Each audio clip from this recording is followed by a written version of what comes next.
poverty doesn't mean that you live around crime and violence necessarily, but they are correlated. I mean, in my case, it was at least true that living in these poor neighborhoods also meant that I came face to face with situations that I imagine people in probably wealthier neighborhoods don't face. I know this just because I had friends in high school that lived in nicer neighborhoods, and if I shared any of my stories, then they would probably be shocked or um, not be able to make sense of it. Of course, the violence comes in degrees, and to be honest, like I'm aware that some people are exposed to violence and crime in ways that I haven't been. Like I don't know what it's like to be in a war-torn community where you're dreading bombs being dropped on you on a daily. And for sure, I didn't live in a neighborhood where, the police sirens were going off like every day. It wasn't quite that. So, like I said, it comes in degrees. So I'm only going to speak to my own experience, and I'm sure that some of it might resonate, but maybe to a larger or lesser extent, depending on your circumstances. But my first encounter with violence, with the possibility that danger could lurk at any given corner, happened when I was in, I believe, second grade. I remember that. I mean, this it was a pretty vivid experience, so I have a hard time kind of forgetting some of these details.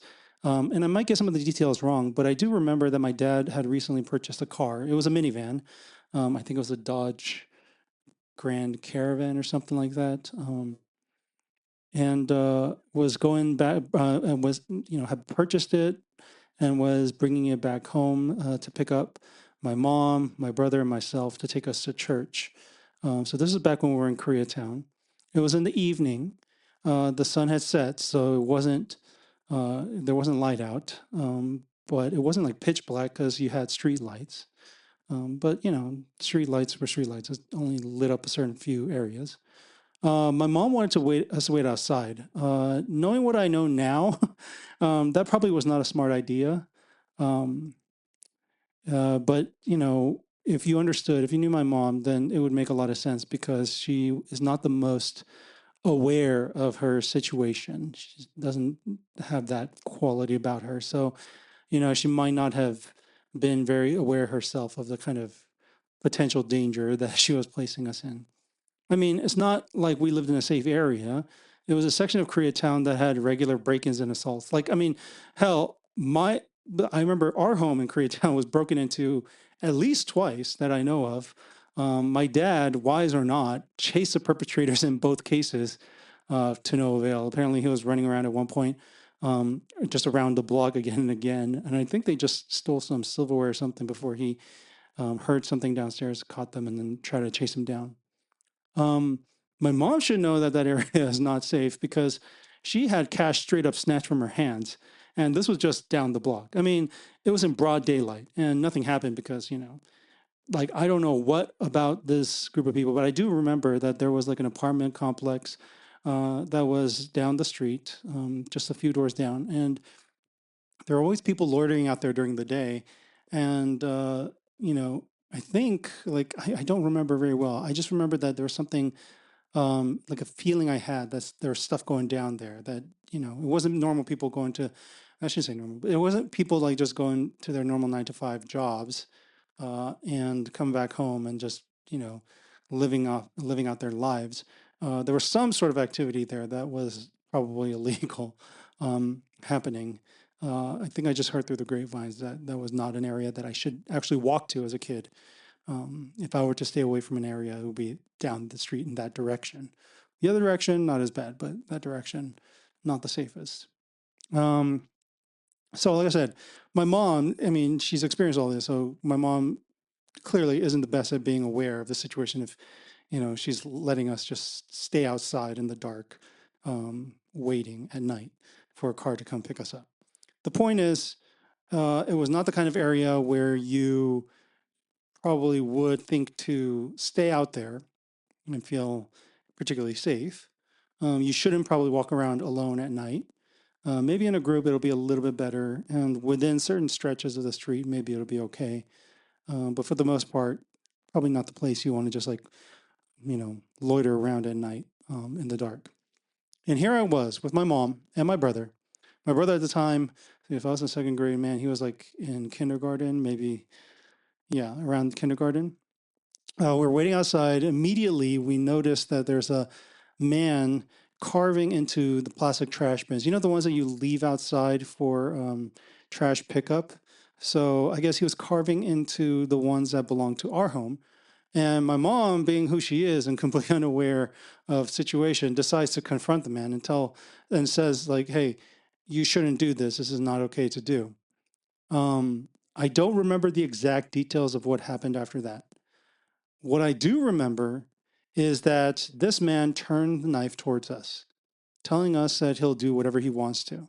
Now, I had no idea what was going on with this man, but what I remember vividly was the image of the shine of the knife's edge as he just waved it just inches from my neck.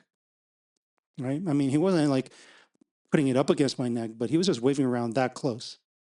And that image to this day is still burned in my mind. Luckily, my dad arrived not too long after, and we just rushed in to get into the car and getting out.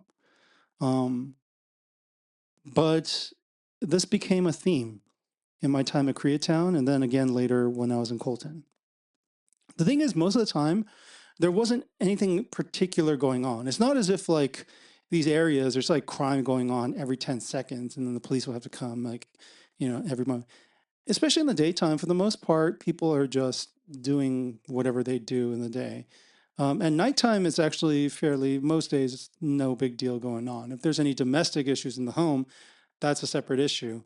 But in the, out in the streets, like, you know, most days, there wasn't anything in particular.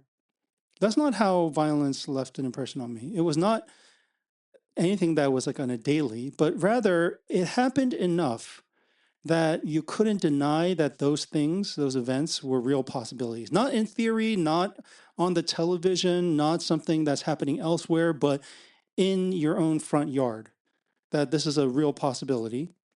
And it happens enough to keep you on guard. That's what I learned, is that it happens enough, and that's all it takes. It just happens enough that you start to think this is a genuine possibility at any given time, and it keeps you on your toes. At least the area of Koreatown we were at was kind of like that. Redlands wasn't, and Colton most definitely was. Now, I'm not trying to shit on a whole city. I don't have any ill feelings towards Colton at all.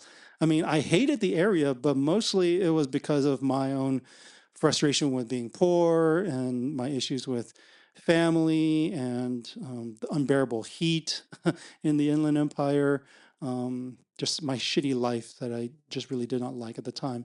But the city itself, like I have no problems with. In fact, you know, it's not as if all memories there were all bad, right? Some of it was actually fairly good, right? For instance, I know we lived across a park where there were these. I think there were little league games. I'm not sure. I never bothered to ask, but there were kids that would play baseball games, right? And this was at nighttime. But I felt perfectly safe to go there during nighttime when the park was lit up, and I would have bring my own bat and glove, and something that my brother and I like to kind of play together um, as we watched as well. Sometimes we get nachos at the concession stand because these are not things that we could get at home. So if we could scrape up money to buy nachos, with that plastic cheese drizzled all over, right? We do that as well. It was something to do, and it felt relatively safe. And even when it was dark out, and on the weekends, that same park would be filled with like mariachi music and grilled meat. People would hang out, families would hang out, and they would have like picnics or parties or whatnot. And though I was never fond of the police, maybe that's a topic to discuss another time.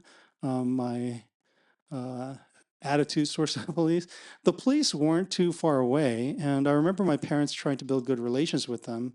So I remember the church would have these like Thanksgiving meals prepped for them and would feed them.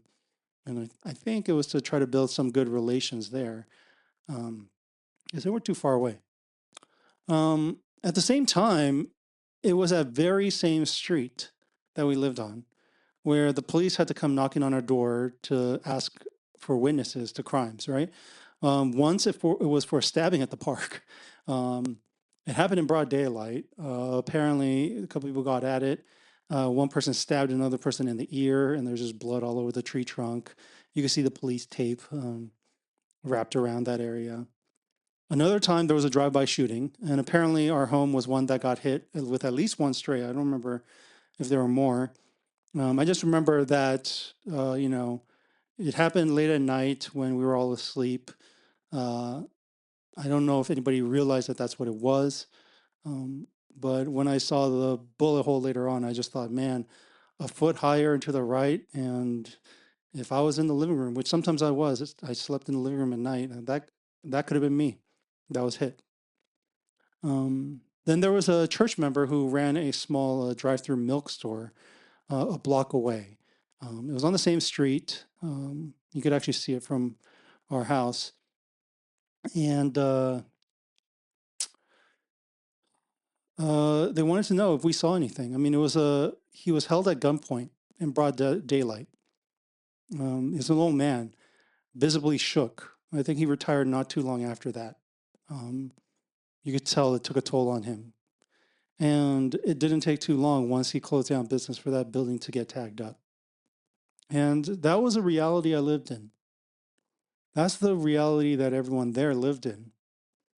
And given the demographics of that area, which was overwhelmingly Latino with a decent number of Black people, of course, it doesn't surprise me that many of the Korean business owners, instead of accounting for, you know, more nuances to the situation, they began to form certain stereotypes of their own customers. I mean, these are the Korean business owners were the ones that ran some of these swap meets, and their customers were Blacks and Latinos. And they weren't even subtle about it. I mean, once I was helping a church member at their store doing some menial work. It was a store that sold hair products. And when a Black man walked in, he explicitly told me, this isn't even just like sugarcoating it or speaking in code, just told me straight up, walk around, act casual, maybe like you're reshelving or reorganizing stuff, but watch the customer and make sure he doesn't steal anything.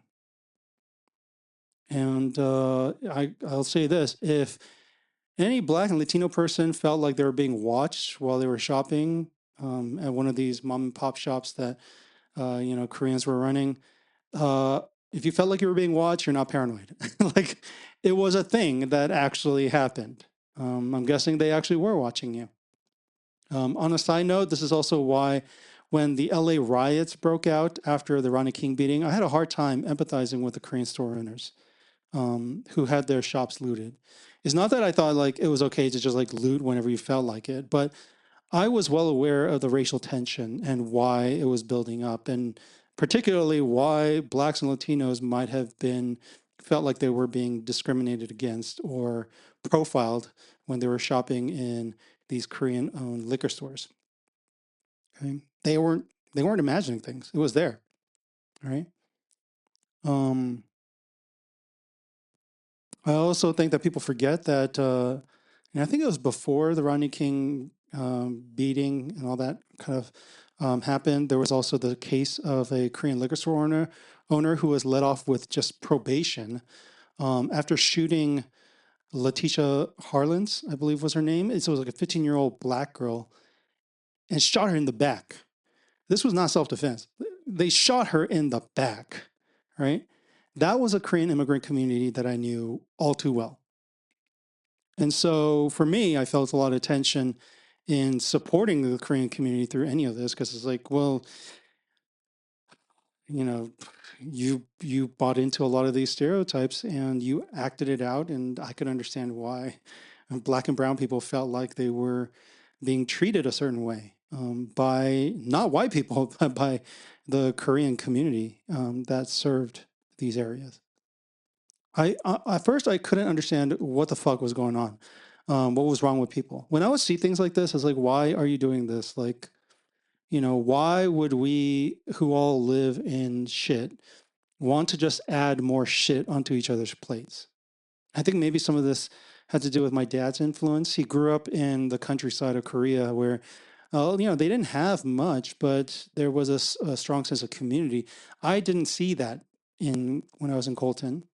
Um, if you were going to steal, like, why would you steal from people who had money? Why wouldn't you steal from people who had money? Why would you go to a small mom and pop shop to steal from them? Why would you steal from, people who just lived in the neighborhoods, people who are trying to raise a family?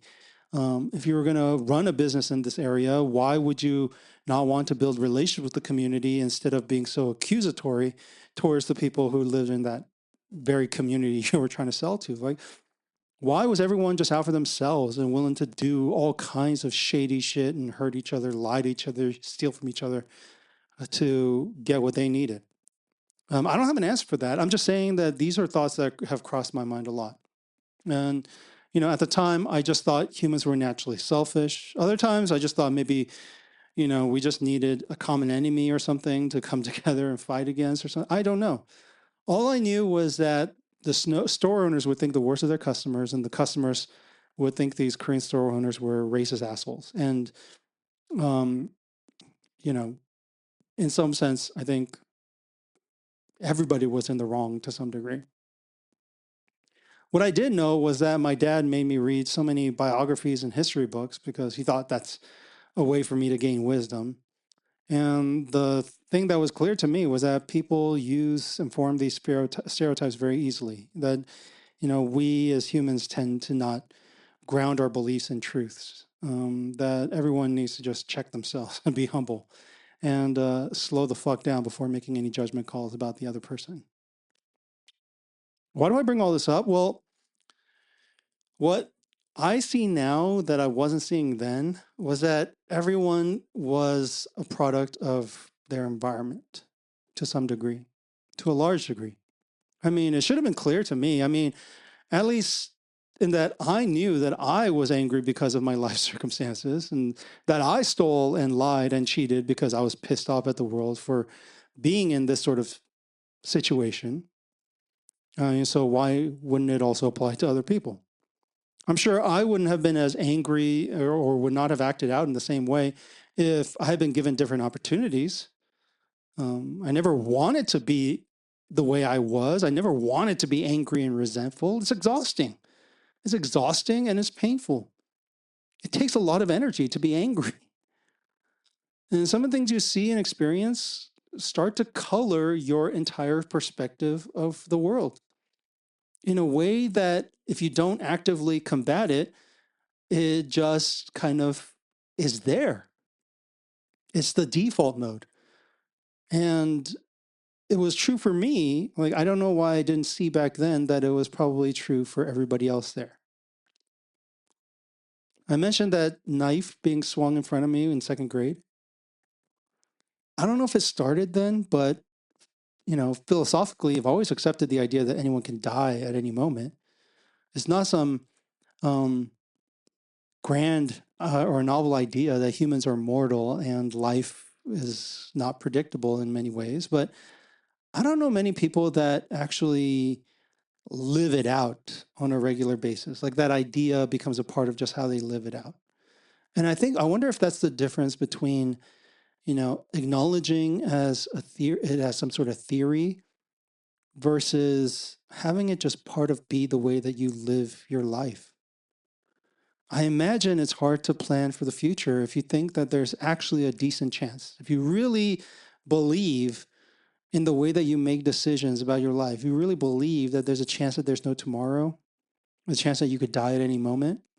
If you really believe that, I imagine that the way that you live your life and plan for the future would look very, very different.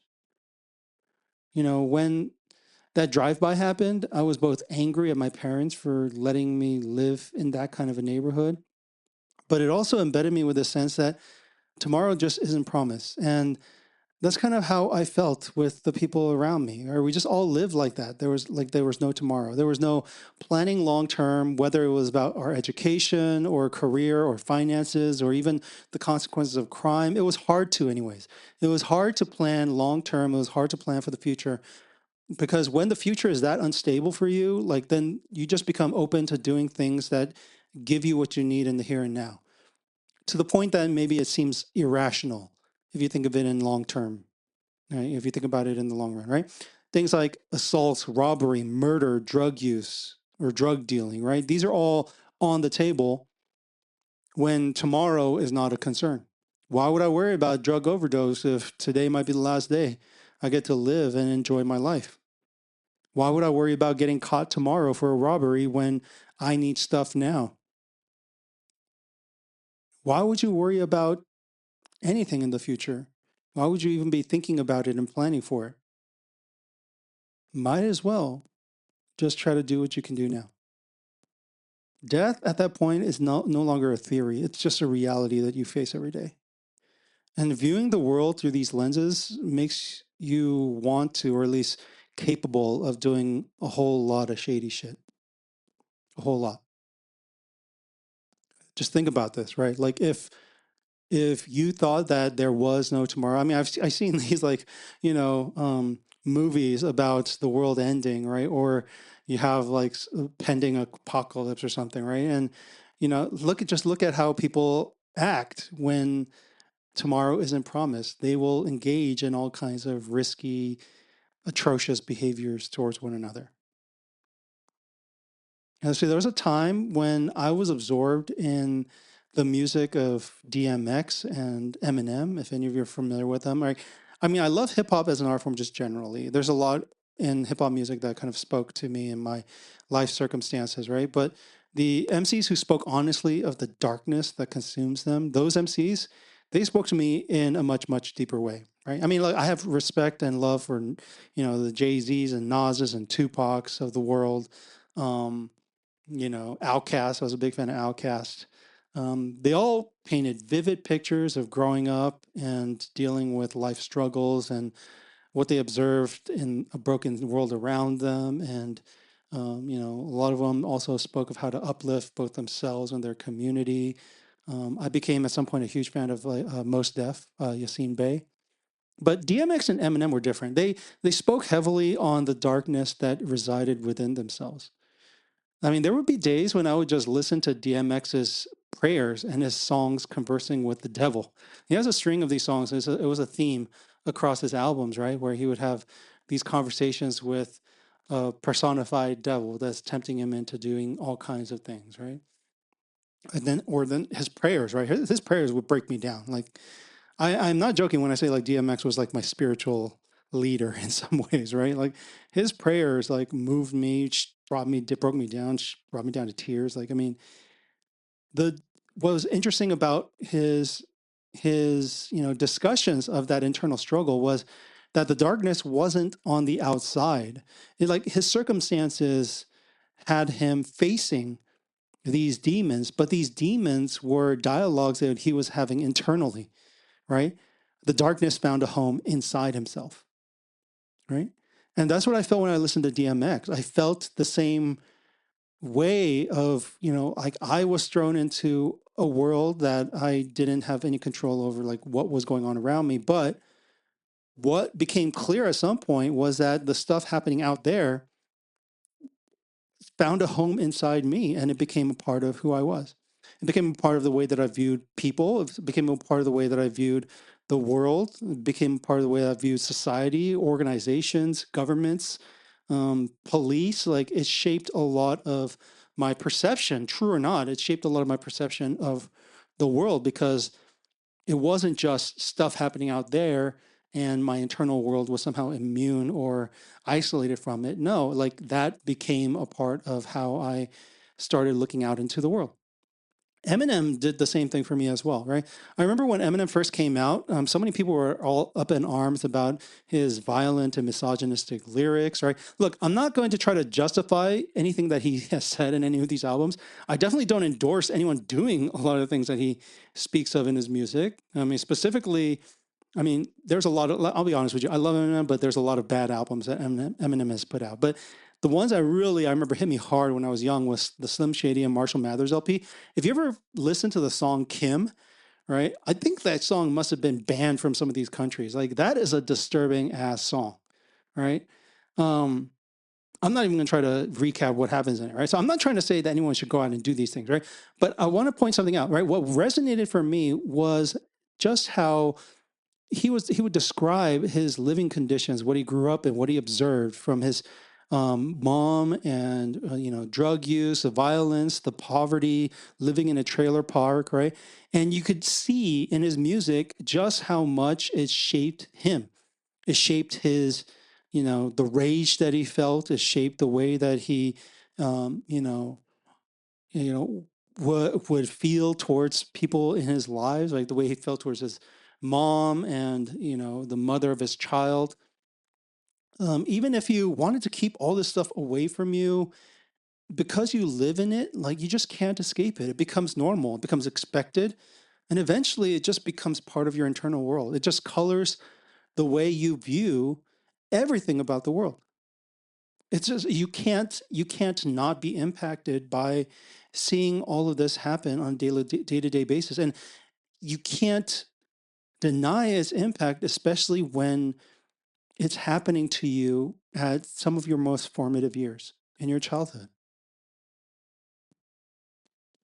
And that is the one thing that still rings true for me. I still can't shake any of the things that I've seen. I can be in a completely safe neighborhood. I could read up on the crime statistics to find out that there isn't even one instance of a home invasion, and I'd still be paranoid. I mean, I currently live in a neighborhood where there's like they set up cameras everywhere, and I know some of the people around me, and these are all family people. Some of them are like grandparents, some of them are, retired, and they're just living their life. But even so, I could know all that in my head, right? Rationally, I tell myself that. But when I leave the house, I just always have this strange, anxious feeling, that my neighbors, not strangers, that my neighbors are going to rob me. And that even the little elementary school kids that live in this neighborhood, that they're going to rob me. Or that they would not just steal my shit, even worse, they might kill me. It's not based on anything. I mean, like, look, if you were to lay down the facts of the case, and I were to sit down and put my rational brain on, and I could just go down and say, "Oh yeah, let's give percentages of what's likely to happen and what's not." There's no reason to any of this. But I feel it. I feel it. I try to deny it, but it's there. Here's another weird one. When I hear pops going off on the 4th of July, right, from those from fireworks, I wonder if some of them are actually gunshots. It is a real thought that comes crosses my mind. I mean, these are not all-consuming thoughts to the point where I'm like fearful and isolating myself from everyone else, but the thought does cross my mind. They're always there, lurking somewhere in the back of my mind. I don't know if it'll ever go away. And what I'm trying to point out is this: like, look, once you've had these experiences in those formative years, and they were big enough and impactful to shape the way that you view the world, like reason can't combat it. I don't know what it's going to take, because even to this day, I can't shake these feelings that I've got, because it's not about what's out there anymore. I could change everything about the world around me. I could change everything about the neighborhood and my living situation and all of it. I could install whatever security system I want to. I could try to limit the kind of people that I engage with. I could do all of that, and yet all these same thoughts will be running in the back of my head, because it's not, at some point it just stops being about what's actually real. It stops being about what's out there. What's all too what's clear to me is that it stops being about what's out there and becomes more about what's in me. And what's in me is this sense that I can never let my guard down. I can never let my guard down, because the moment I do, that's when you get shot.